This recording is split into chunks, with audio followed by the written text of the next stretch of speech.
uxolo lwenkosi malube nathi. Ukuthula kube sebandleni.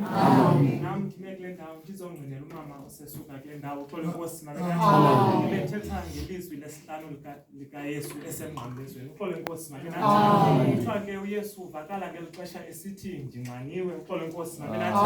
Sizawuthi sazi ke ukuba unxano lulangazelelo lwamanzi. Uxolo lwenkosi malube nathi. Ukuba ishokoxeke emzimbeni. Uxolo lwenkosi malube nathi. Kodwa apha kuYesu isuke olunxano lwakhe lwayinto eyahlukileyo. Uxolo lwenkosi malube nathi. Ukuze lucace ke olunxano funeka ke sihambe kancinci noYesu. Uxolo lwenkosi malube nathi.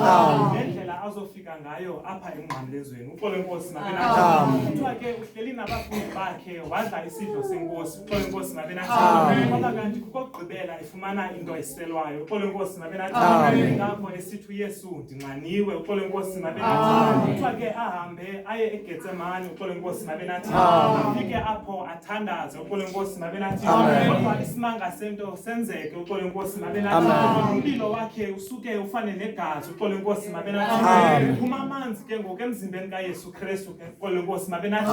Ngapho esithi unyana womntu ndinxaniwe. Uxolo lwenkosi malube nathi. Kuthiwa ayafika nangoku amasoldatha ayamthatha. Uxolo lwenkosi malube nathi. Ahamba naye ahamba emtyakatya. Uxolo lwenkosi malube nathi. Uyaphuma nangoko igazi emzimbeni kaYesu Kristu. Uxolo lwenkosi malube nathi. Ngapho unyana womntu esithi ndinxaniwe. Uxolo lwenkosi malube nathi. Xa efika kuPilato kwenzeka le nto ifanayo. Uxolo lwenkosi malube nathi. Kwenziwa isichaba sameva. Uxolo lwenkosi malube nathi. Sifakwa kuye entloko. Uxolo lwenkosi malube nathi. Kuphuma igazi kuYesu Kristu. Uxolo lwenkosi malube nathi. Ngakho esithi ndinxaniwe. Uxolo lwenkosi malube nathi. Xa ehamba esiya entabeni yaseGolgotha. Uxolo lwenkosi malube nathi. Kubonakala umbilo usiwa kuye. Uxolo lwenkosi malube nathi.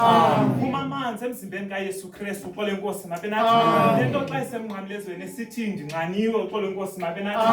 Ngoba olunxano ayisikukubo kuphele amanzi kuphela. Uxolo lwenkosi malube nathi. Kodwa kubunzima balo mnqamlezo. Uxolo lwenkosi malube nathi. Ngoba kule ndlela iye emnqamlezweni. Uxolo lwenkosi malube nathi. Zininzi izinto ezenzeke kuYesu Kristu. Uxolo lwenkosi malube nathi. Ezibangela ukuba amanzi aphume emzimbeni wakhe. Uxolo lwenkosi malube nathi. Ezibangela ukuba igazi liphume emzimbeni wakhe. Uxolo lwenkosi malube nathi. Ngakho esithi ndinxaniwe. Uxolo lwenkosi malube nathi. Ngakho xa sibona olunxano. Uxolo lwenkosi malube nathi. Singakhumbula. Uxolo lwenkosi malube nathi.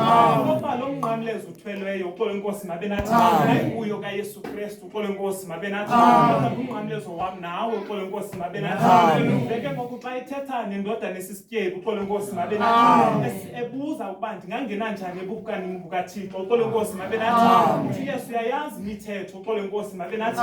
Ayinika uMoses amaJuda. Uxolo lwenkosi malube nathi. Uthi lo mfo xa ephendula ndayigcina le mithetho kwasebuncinaneni bam. Uxolo lwenkosi malube nathi. Kodwa uYesu athi thabatha umnqamlezo undilandele. Uxolo lwenkosi malube nathi.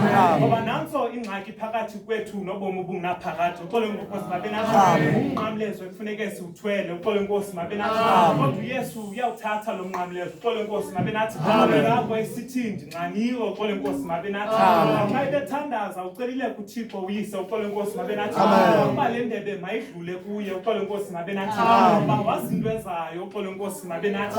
Ngoba le ntlungu azoyiva. Uxolo lwenkosi malube nathi. Ayo ntlungu yamntumnye. Uxolo lwenkosi malube nathi. Intlungu yabantu abaninzi. Uxolo lwenkosi malube nathi. Le nto xa ifumana into yosela. Uxolo lwenkosi malube nathi. Afumane eyona nto yayikhe yakraka. Uxolo lwenkosi malube nathi. Bamnike ivinika ukuba makasele. Uxolo lwenkosi malube nathi. Unyana womntu unxaniwe. Uxolo lwenkosi malube nathi. Kodwa olunxano indlela eya eGolgotha. Uxolo lwenkosi malube nathi. Ibubunzima bomnqamlezo awuthweleyo. Uxolo lwenkosi malube nathi. Namke ndingakhumbula uthwalela unqamlezo. Uxolo lwenkosi malube nathi. Kade unyana womntu anqame. Uxolo lwenkosi malube nathi. Kube khona abantu abebemngqongile. Uxolo lwenkosi malube nathi. Ngoba kweli xesha unxaniwe. Uxolo lwenkosi malube nathi. Akukho nabani unomnika amanzi. Uxolo lwenkosi malube nathi. Amanzi umama ebekhe wathetha ngawo kule ndawo. Uxolo lwenkosi malube nathi. Esithayo kumpompoza ungunaphakade phakathi komntu. Uxolo lwenkosi malube nathi. Kodwa yena uYesu Kristu ufumana ivinika. Uxolo lwenkosi malube nathi. Ukuze mna nawe sizuze amanzi. Uxolo lwenkosi malube nathi. Uthabatha ke ngoku umnqamlezo Yesu Kristu. Uxolo lwenkosi malube nathi. Ngimthwele nesithaba sameva. Uxolo lwenkosi malube nathi.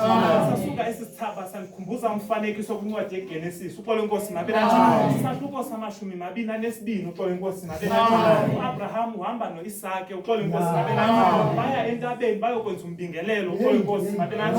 Ubuza uIsake nazi inkuni nanku umlilo. Uxolo lwenkosi malube nathi. Kodwa iphi imvu yokubingelela? wamamela uxolo Nkosi mabe nathi wabonakala kukho inkunzi yegusha uxolo Nkosi mabe nathi ubambekile etsholweni ngamaphondo uxolo Nkosi mabe nathi yangathi ngomfanekiso wesisithaba sameva uxolo Nkosi mabe nathi sasuka ke ngoku le nkunzi yathathwa uxolo Nkosi mabe nathi yangena endaweni kaIsakhe ukuze Isakhe asinde uxolo Nkosi mabe nathi kwenzeka kanye lento namhlanje xa uye sebethelele emnqamlezweni uxolo Nkosi mabe nathi phuma amanzi phuma igazi uthi uYesu ndinxaniwe phela ubekwa ngomthando